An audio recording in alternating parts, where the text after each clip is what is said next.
Welcome to the Classical Liberal Arts Academy's Petty School Arithmetic program. In this program, we'll help get you prepared to begin your studies in the Classical Liberal Arts Academy. Let's go ahead and get started. The name of this course is Arithmetic, and the first thing we need to learn is, what is arithmetic? Arithmetic is a study of quantity. Say that again with me. Arithmetic is a study of quantity. Let's say that one more time. Arithmetic is a study of quantity. But that leads us to another question. What is quantity? We said that arithmetic is the study of quantity. But we need to answer the question, what is quantity? Quantity is anything that can be counted or measured. Quantity is anything that can be counted or measured. Say that with me one more time. Quantity is anything that can be counted or measured. So arithmetic is a study of things that can be counted or measured.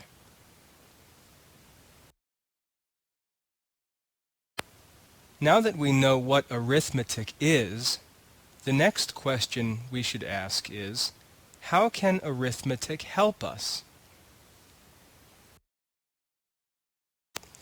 We can quickly learn that arithmetic does not help us understand God.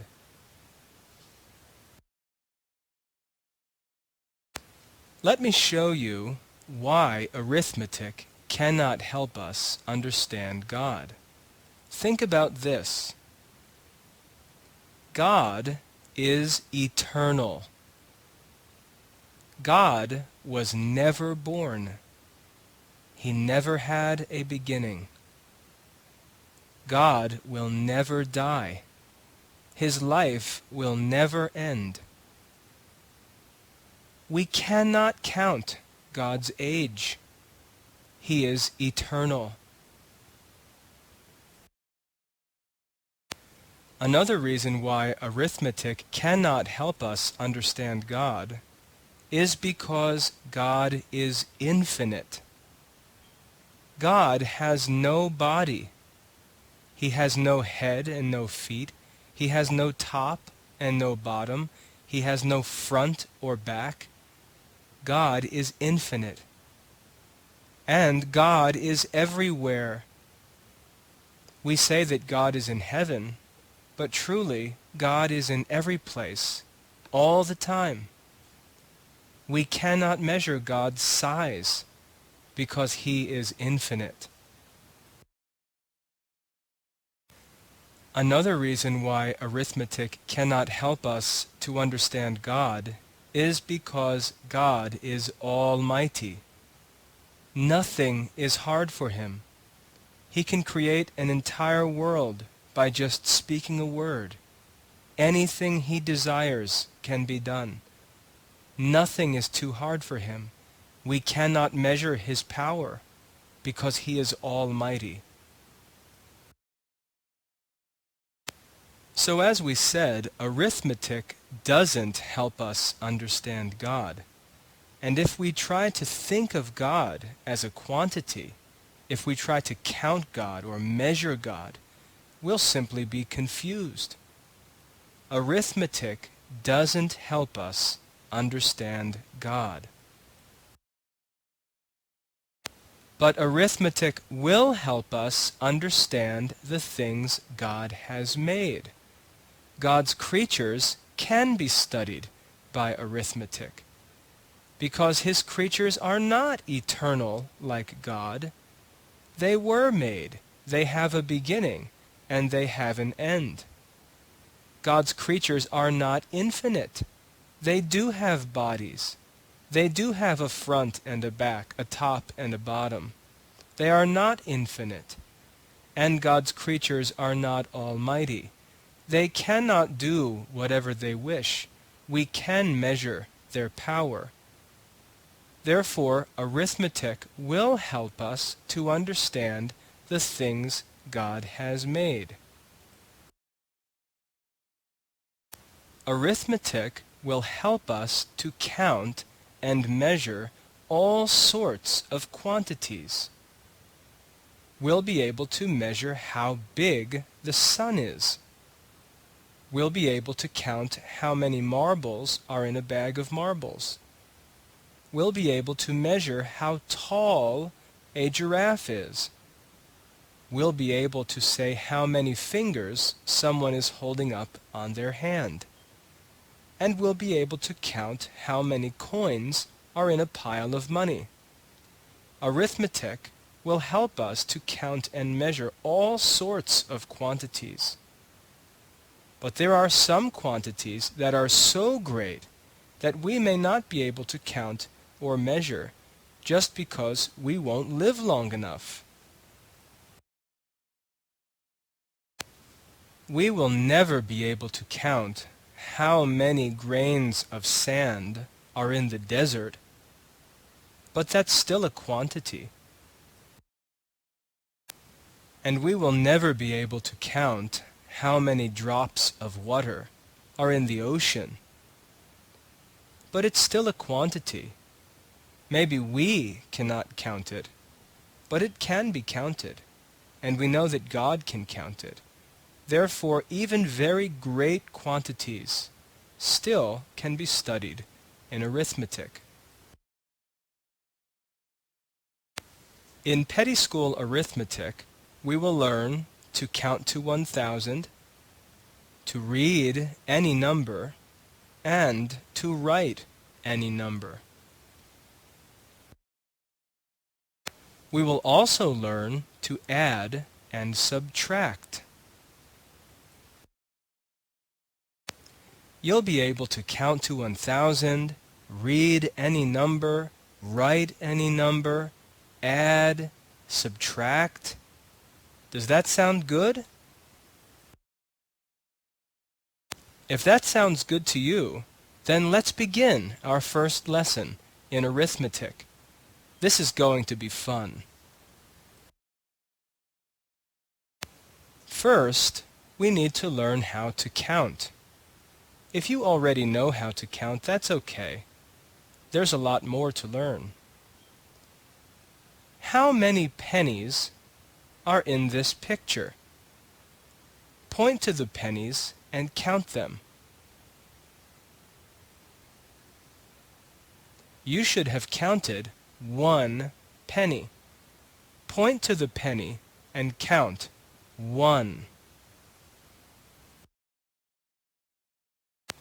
If we want to write the number 1, we simply use a straight line.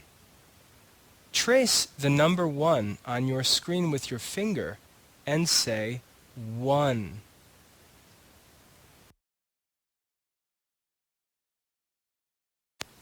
You may see ones that look a little bit different than a straight line. Look at the red number 1. And look at the blue number 1. You can see that they're a little bit different than the green number 1, but they're still number 1s. Point to each one of these numbers and say 1. Now that you can count to 1, and you know what the number 1 looks like when it's written, would you like to play a game? Let's play a game where you need to find the number 1s. Look at all these numbers. You probably don't know what these numbers are because you haven't studied them yet. But you do know what a number 1 looks like, right? Well, go ahead and find the 1s on your screen. In the next screen, we'll see where they are. Go ahead.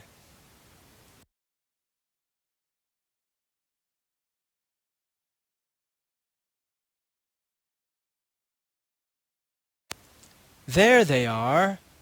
They're marked in red. Now you can see the number ones and where they were hiding. Did you find them all? Would you like to try another game? This one will be a little bit harder.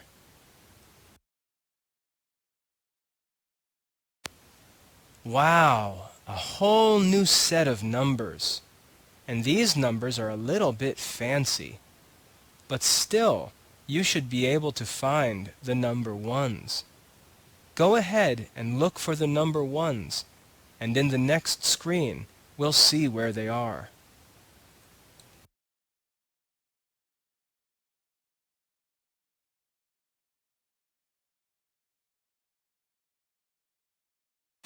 There they are. The number ones are marked in red again. Now you can see where they were hiding. Did you find them all?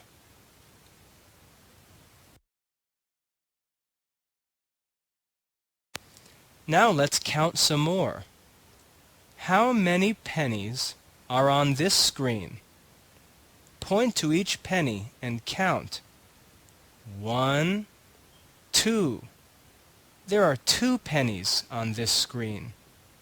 How many pennies are on this screen? 2.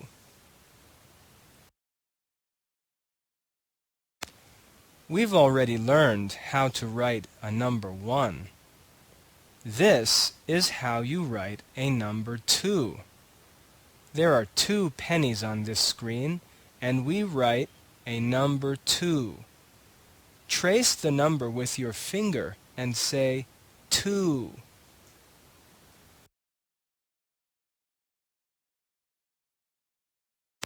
When you see number 2s written in books or on signs, they may look a little bit different, but you can still see that they're number 2s. Look at the red 2 and see how it's like the green 2.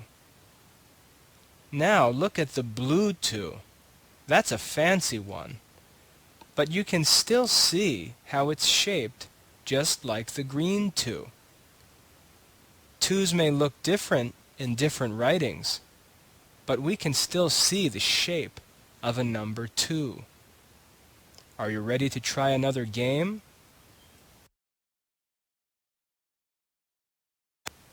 A whole new set of numbers. But this time, we don't care about the number 1s. We're looking for number 2s. Can you find all the number 2s in this set of numbers? In the next screen, we'll see where they are.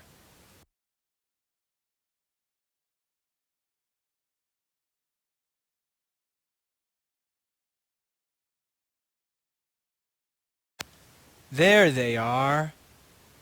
Those number 2s were trying to hide, but you found them, right? You see, it's not so hard to find number 2s in writing. Would you like to try a harder game?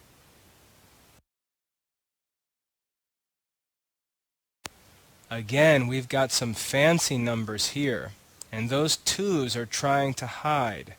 Can you find those number 2s in these fancy numbers? Go ahead and try to find them, and on the next screen, we'll see where they are.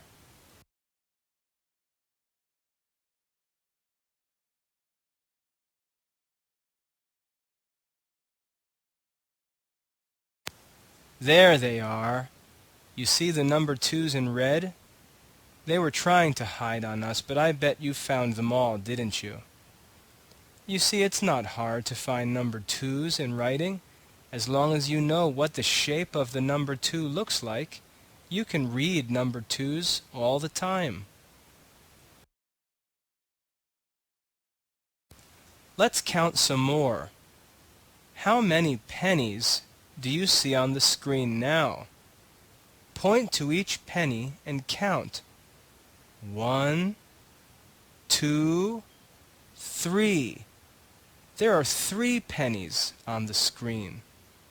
How many pennies are there? 3.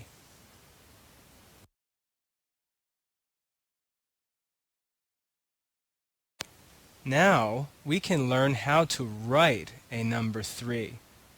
You can see that there are 3 pennies on the screen. 1, 2, 3.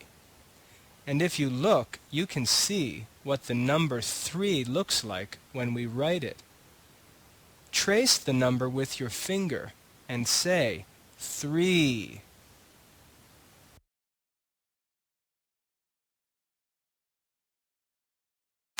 Just like with 1s and 2s, sometimes 3s may be written in different ways, in different books or on different signs, but we can still see that they're number 3s. Look at the red number 3. It may be a little bit different, but we can still see that it's a number 3. Look at the blue number 3. It's got a pointy top, but we can still see that it's a number 3. Let's go ahead and try another game, and we'll see how good you are at finding number 3s. Here you go, a whole new set of numbers, and this time your job is to find the number 3s. Don't worry about the 1s or the 2s or all the other numbers you don't know yet. Just look for the 3s. In the next screen, we'll see where they are.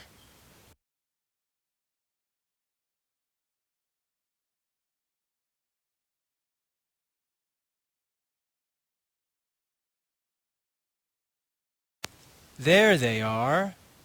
Do you see the number 3s in red? Were you able to find each one? Would you like to try one more hard game? Let's see if you can find the number 3s if they're written in a different way. Okay, here are some really fancy numbers, and your job is to find the number 3s. I don't know if you can do this one. You're going to have to try very hard, and in the next screen, we'll see where they are.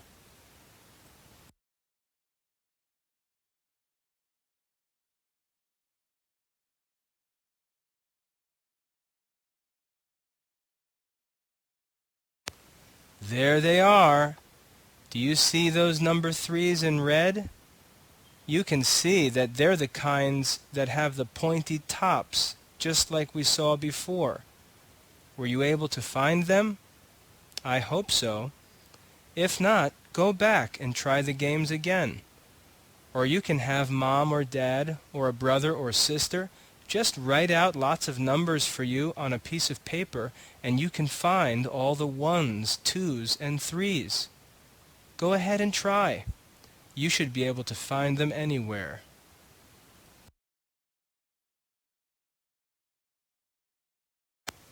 In this lesson, we're going to stop with 1, 2, and 3.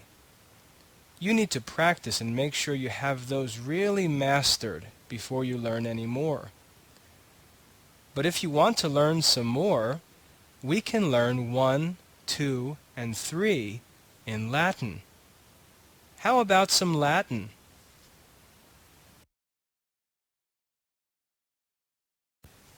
In English, we said, how many pennies are on the screen?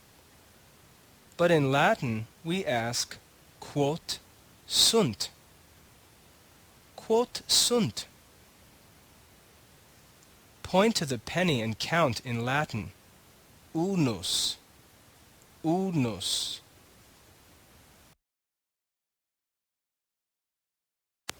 To write numbers in Latin, we use Roman numerals. That just means Roman numbers. To write the number unus, we use a straight line, just like the English number 1.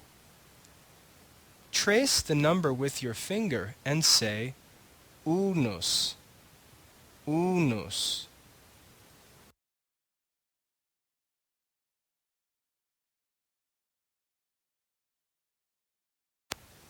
Let's count some more in Latin. Remember, to ask how many in Latin, we say, quot sunt. Quot sunt. Point to the pennies and count. Unus, duo. Unus, duo. Quot sunt? Duo.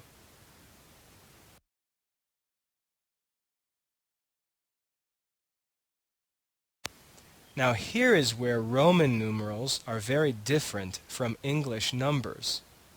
To write the number duo in Latin, we use two straight lines.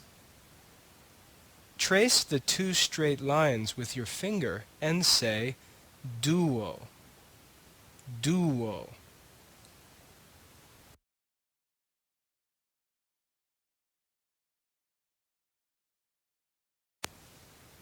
Quot sunt? Unus, duo, tres. The Latin word for three is tres. Quot sunt? Unus, duo, tres. Tres.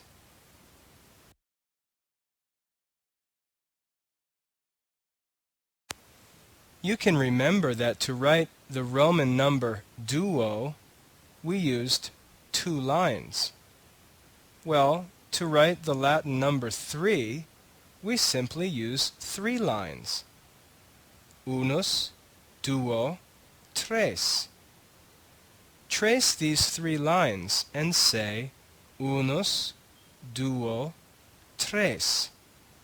That's the Roman numeral for 3.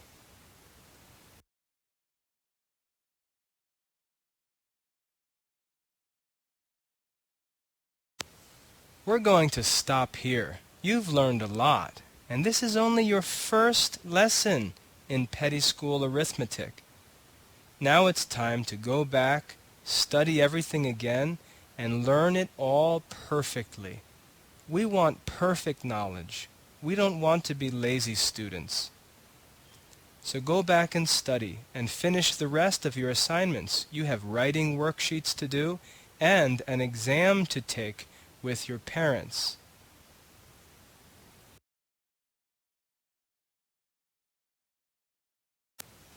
We hope you've enjoyed this lesson in the Classical Liberal Arts Academy's Petty School Arithmetic program. For more resources, visit us online at www.classicalliberalarts.com. God bless.